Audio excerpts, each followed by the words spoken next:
길어야 일주일이면 끝날 것 같던 다윗과 골리앗의 싸움, 이 러시아 우크라이나 전쟁 어느덧 벌써 1년이 지나왔습니다. 우리에게 어떤 변화를 일으켰을지 이분과 함께 하겠습니다. 인사이트 K 배종찬 소장입니다. 안녕하세요. 안녕하세요. 안녕하십니까. 벌써 1년이라는 얘기가 네. 나올 수밖에 네. 없는 그런 시기입니다. 그리고 저희가 아까 좀 전에 이제 뉴욕 현지 연결했을 때도 예. 미국과 중국, 미국과 러시아의 약간의 갈등이 다시 또 수면 위로 올라오는 그렇죠. 그런 양상인데 예.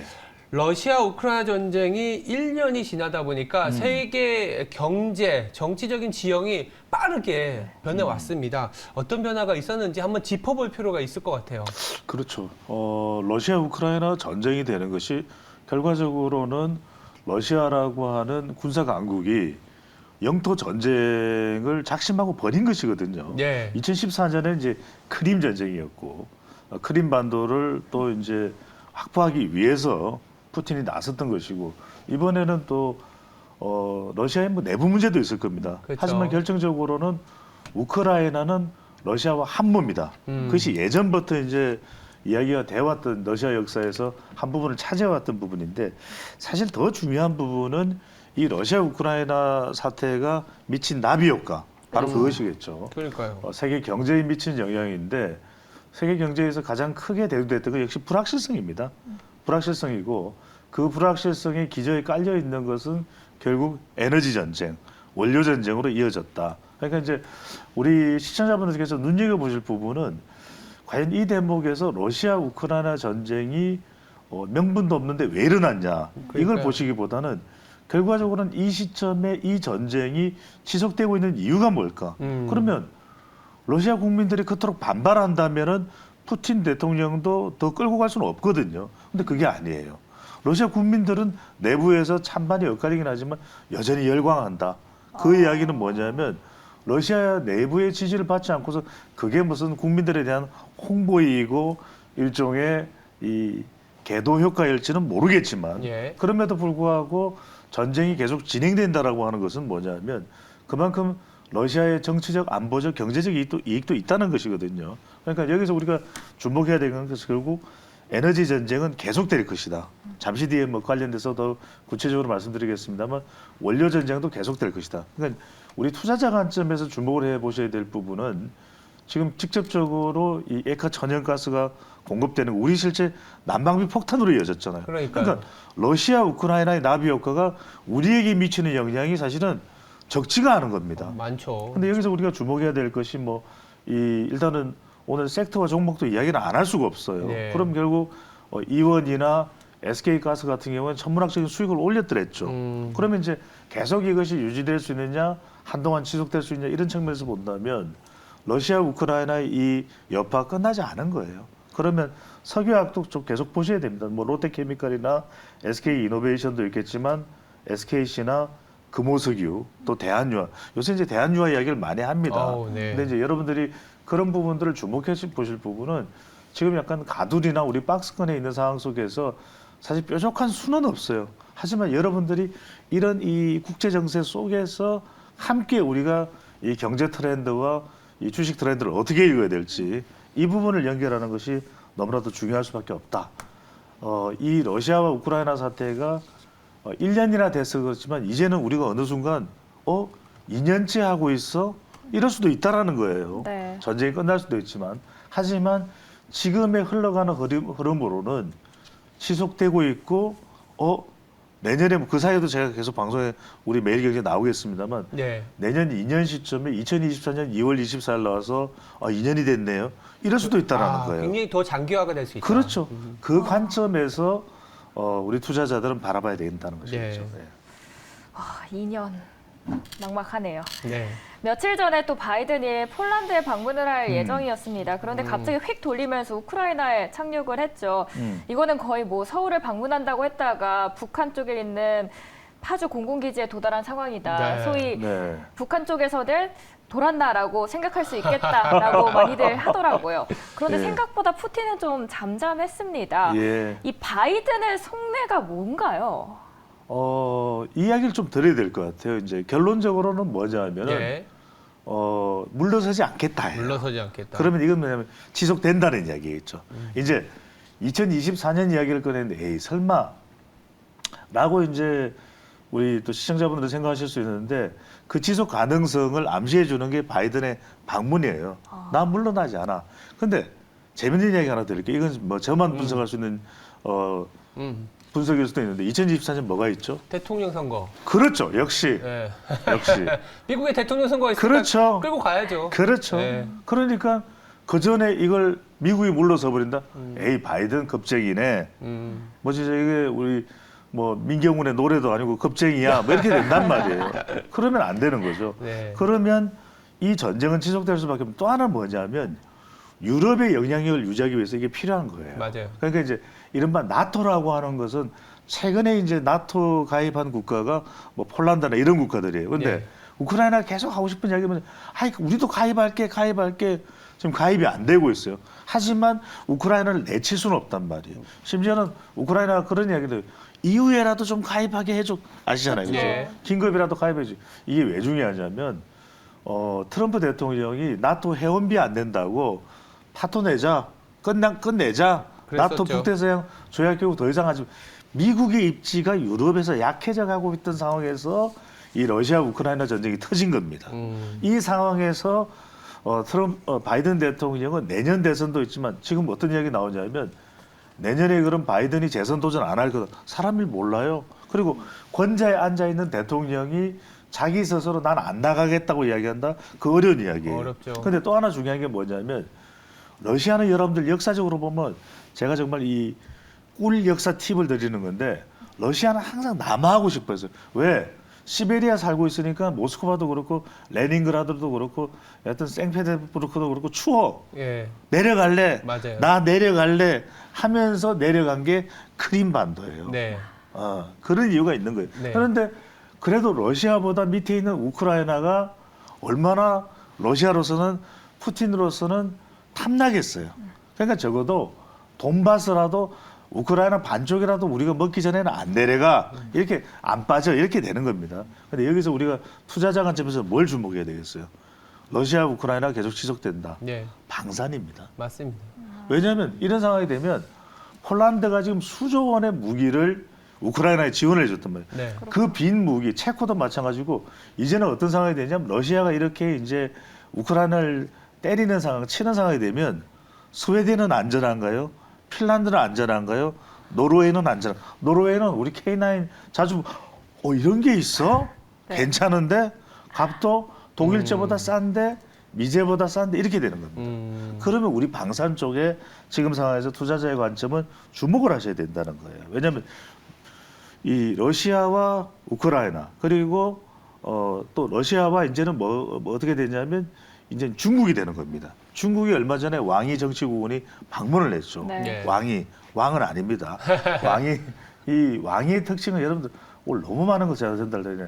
왕이는 항상 악수할 때 한쪽 손을 악수하면서 한쪽 손을 갖다 대요.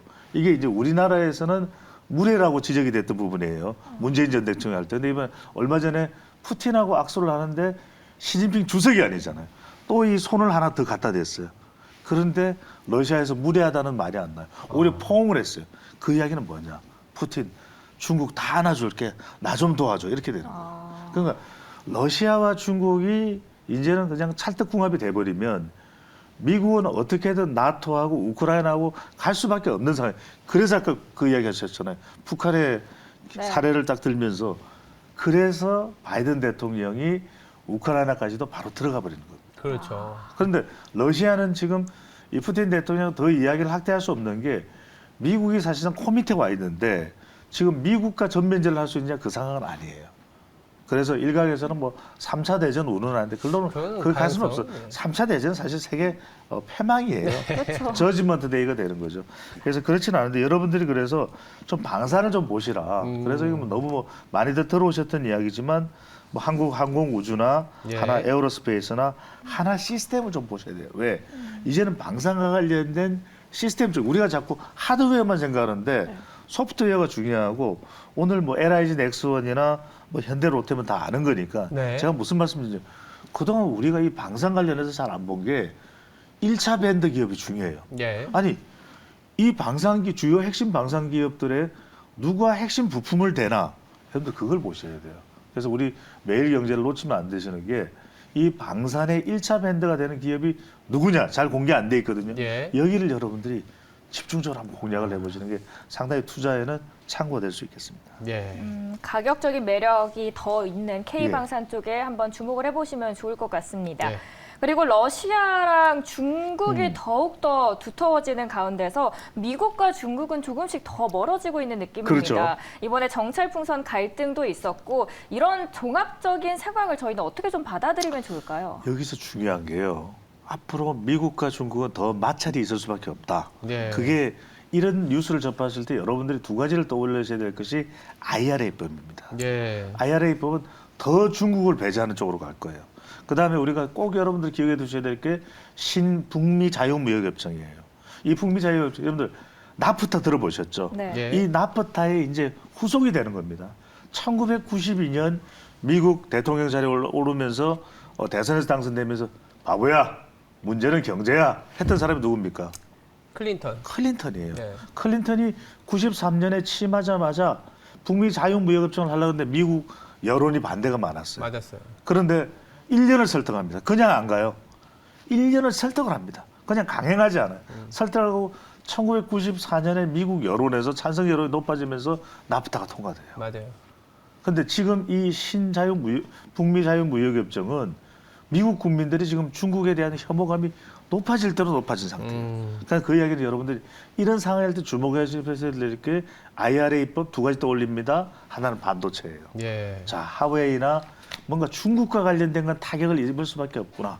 우리가 필라델피아 지수든 반도체가 삼전이든 SK하이닉스가 숨통이 트이더라도 중국 공장에 있는 이런 부분에 더 투자 못하게 하고 IRA법 아시죠, 그죠? 또 하나 우리가 떠올려야 될 것이 바로 자동차입니다. 자동차. 그러니까 전기 자동차로 갈 수밖에 없고 미국에 와서 생산해 이게 이제 대세를 이룰 수밖에 없기 때문에 어제 우리 이 매일경제에서도 그 내용이 나왔더라고요. 제가 하기는 여러분들 그러니까 놓치지 마세요. 그러니까 여기에서 중요한 게 이제는 이 부품사들까지 이 미국으로 가고 있다. 네. 그 대표적인 회사들이 아진산업이나 네. 또는 서현이아 또 SL 다 들어보셨죠? TIC나 이런 회사들에 우리가 좀 주목을 해보셔도 좋은 게 이 회사들이 넘어가면 이 일석이조가 아니라 일석삼사조가 돼요. 왜?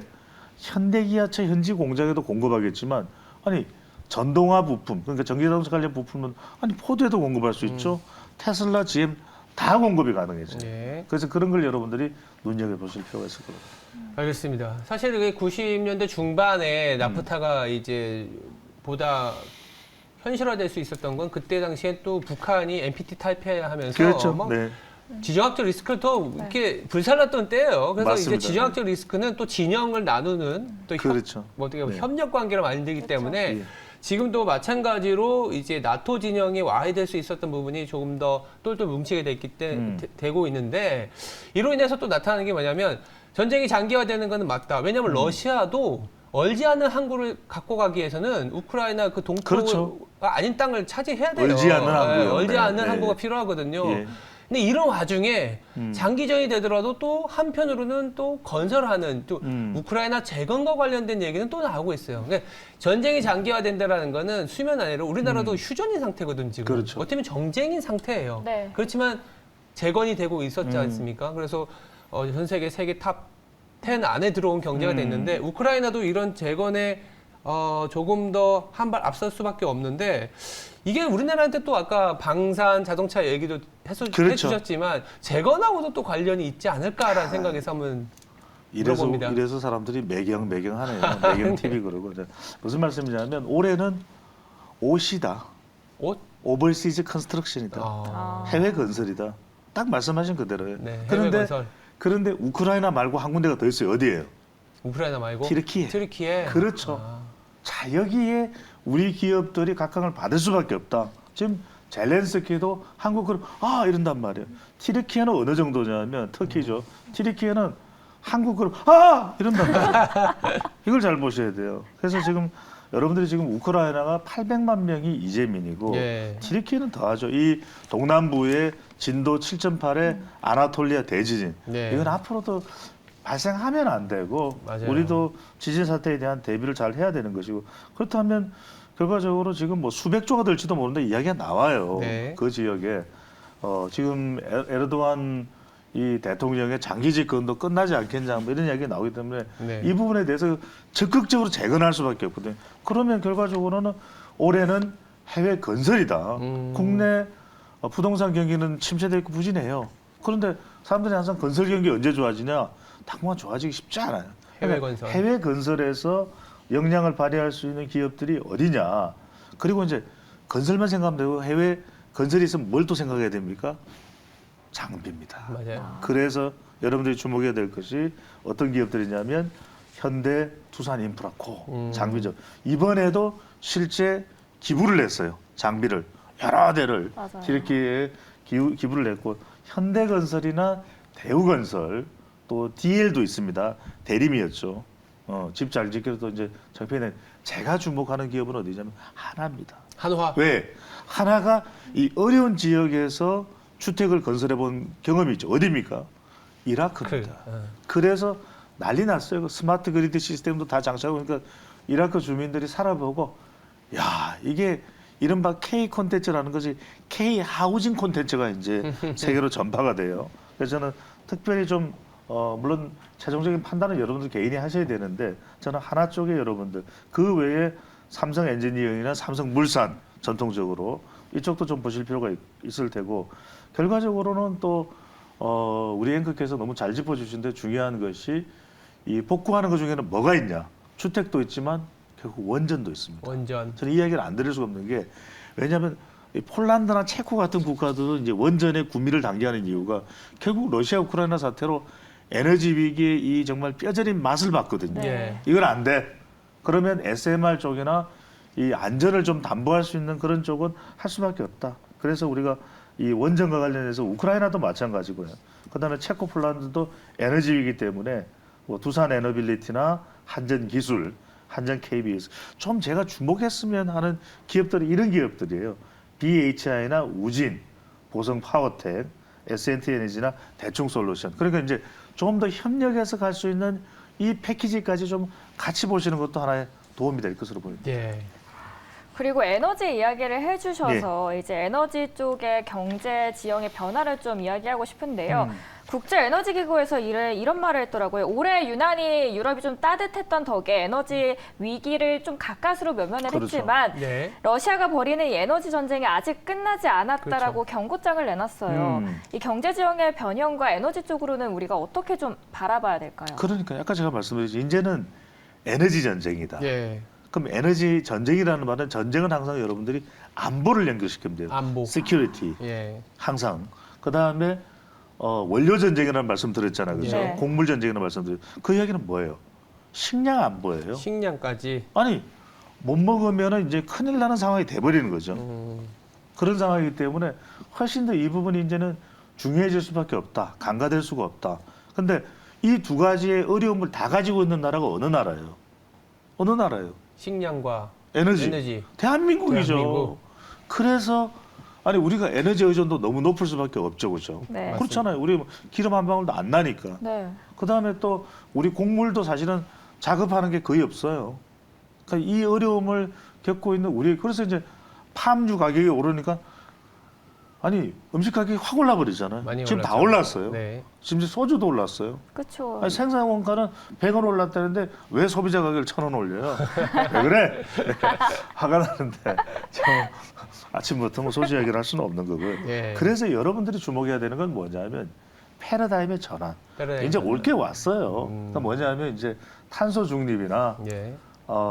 수소 에너지나 이제 대한에너지, 대체에너지, 신재생 에너지로 갈 수밖에 없다. 이 부분을 여러분 보셔야 됩니다. 그래서 제가 항상 말씀드리는 게 신재생 에너지, 태양광 그러면 여러분들 이 회사 안 떠올리면 안 된다 그랬잖아요. 어디입니까? 하나솔루션이죠. 왜? IRA 법이 혜택을 주는 덤뿍 주는 회사가 바로 이 회사예요. 중국을 다 배제하고 그동안 중국 때문에 맞으냐 안 맞아. 그랬던 하나솔루션이 요즘에 기지개를 펴고 있잖아요. 그다음에 좀 원료를 만드는 회사가 어딘가 OCI.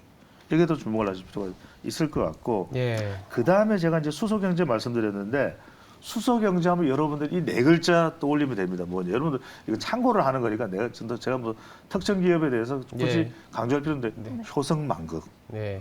효성이 만극, 효성이죠. 그러니까 효성 관련된 기업들이 수소 경제에 상당히 지금 이 앞서서 전개해 나가고 있는 것이거든요. 효성도 그렇고 또 효성 중공업도 그렇고 여러분들 그 두산 퓨얼셀이나 미코, 제우스, JNK 히트, S 퓨얼셀, 세종공업, EM 코리아 이 등등인데 제가 이렇게 불러드리는 건 뭐냐? 이렇게 또 다시 보기를 하세요. 아, 잘 안 들렸어 이러면서 이래 또 조회수가 좀 올라가죠. 유튜브도 좀 더 많이 들어와주고. 근데 이제 짧게 이제 정리를 하면서 이제 말씀드리면 네. 식량 안보 관련된 부분도 중요할 수밖에 없기 때문에 여러분들 네. 참고로 좀 우리가 포트폴리오에서 작은 비율이라도 좀 눈여겨보실 기업들은 한일사료, 우리가 뭐 칠형제 그러거든요. 곡물사료 칠형제입니다. 한일사료, 현대사료, 미래생명자원, 팜스토리, 누보, 대주산업, 대동 이런 기업들도 당장 뭐가 수익률이 나오지는 않아요. 근데 장기적인 관점에서 결국 식량 문제는 상당히 이 굵직한 이슈로 우리한테 다가올 수밖에 없다. 그런 차원에서 뭐 중장기적으로 포트폴리오의 작은 부분을 좀 식량 안보, 시큐리티라고 하는 부분도 여러분들이 관심의 눈을 열어두시는 게 필요하겠습니다.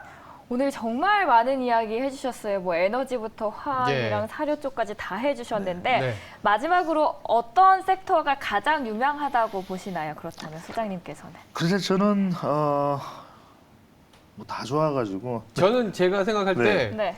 방산, 건설 장비, 에너지 이런 부분들의 그렇죠. 교집합 화학으로 아, 역시 이게 제가 드린 말씀을 대신해 주시네요. 네. 아니 제가 듣기로는 네. 약간 뭐 여러 가지 뭐 효성도 말씀하셨고 다른 원전도 말씀하시긴 그렇죠. 했는데 아까 여기 종합적으로 봤을 때는 한화그룹이 여러 거에 걸쳐서 조금은 더 수혜가 있겠구나라는 생각이 변신과 드네요. 혁신을 한다는 시간이 없기 때문인데 최근에 이제 새롭게 리더십도 변신하고 있지만 맞습니다. 그런 부분이 영향을 준다고 봐야겠죠. 네, 맞습니다. 하나 주목해 보시면 좋을 것 같습니다.